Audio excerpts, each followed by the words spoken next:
කවදාවත් ලංකා ඉතිහාසයේ මෙවැනි මුදල් ප්‍රදානය මෙවැනි ආධාර ජනතාව බලා ගන්න පාලකයන් මෙදියත් උනේ නැහැ. අපි ඒක කරමින් ඉන්නවා. ඒකේ අපි වැඩිපුරම අවධානය යොමු කර ශේෂ්ත්‍රය තමයි මේ නිවාස ප්‍රශ්නේ. දැනට වාර්තා වෙලා තියෙන ප්‍රමාණයට අනුව නිවාස 6000ක් විතර තියෙනවා සම්පූර්ණ හානි වෙලා. ඒ වගේම හානි නොවුනත් භාගයට හානි වෙලා සහ හානි නොවුනත් ඒ ප්‍රදේශ වලට යන්න සුදුසු නැහැ කියලා තවත් 10000ක් විතර වාර්තා වෙනවා. තාමත් ඒක අවසන් වාර්තාවක් හදලා නැහැ. ඒ නිසා ආසන්න වශයෙන් ගත්තොත් අපිට අලුතෙන් ගෙවල් 20000ක් 25000ක් අතර ප්‍රමාණයක් ගෙවල් හදන්න සිද්ධ වෙනවා. ඒ නිසා අලුතෙන් ගෙවල් 20000ක් 25000ක් විතර අපි හදන්න වෙනවා. මේක ලොකු වැඩක් රටක. ඒ විතරක් නෙවෙයි. අපි මේ 2026 අයවැයේකනේ තවත් ගෙවල් 31000ක් විතර හදන්න දාලා තියෙන සල්ලි. අපේ අර එක නිවසක් කියන ව්‍යාපෘතින නිවාස අධිකාරියෙන් ඒක අපි ගෙවල් 10000ක් හදනවා නේද? ගමක අසරණ ගෙයක් හදාගන්න බැරි කෙනෙක් තෝරලා ගමේ අයගේ උදව්ව අයිතිව අපි එහෙම ගෙවල් 10000ක් හදන්න සැලසුම් හදලා දෙනවා. මම හිතන්නේ දැන්ටමත් නම් කරගෙන තියෙන්නේ නේද?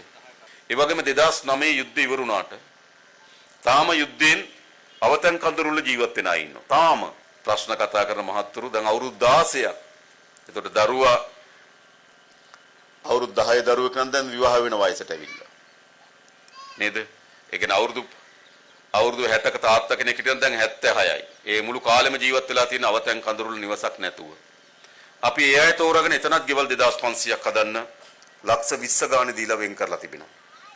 ඒ වගේම වතුකරේ ජීවත් වෙන කඳුකර ප්‍රජාව ඒගොල්ලන්ට නිවාස හදන්න ඉන්දියානු ආධාර සහිතව ආණ්ඩුවත් මැදිහත් වෙලා යෝජනා කළා. එහෙම ගෙවල් 31000ක් හදන්න සැලසුම් කළා තියෙන වෙලාවක තමයි අපිට මේ ව්‍යසනේ විසින් තවත් ගෙවල් 20000ක් 25000ක් විතර හදන්න සිද්ධ වෙලා තියෙන්නේ.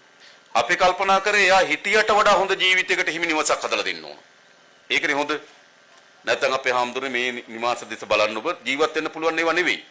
ආපහු ඒ විනාශයටපත් වෙච්ච ගෙවල් වලට ඒ වගේ ගයක් හදලා දීලා වැඩක් නැහැ.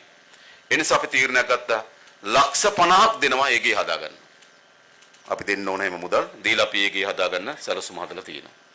ඊට පස්සේ තව තියෙනවා ඒක හැබැයි අපි අධීර 3කින් දෙන්නේ. ලක්ෂ 20ක් දෙනවා. ඒ 20ට ගේ හදපුවාම ඉතුරු ටික හදාගන්න ඉතුරු 15 දෙනවා. ඉතුරු ටික හදාගන්න ඉතුරු 15 දෙන ඉක්මනින් හදන්න. ඉක්මනින් ඒ නිවාස ටික හදන්න. මොකද සල්ලි වල ප්‍රමාදයක් එන්නේ නැහැ.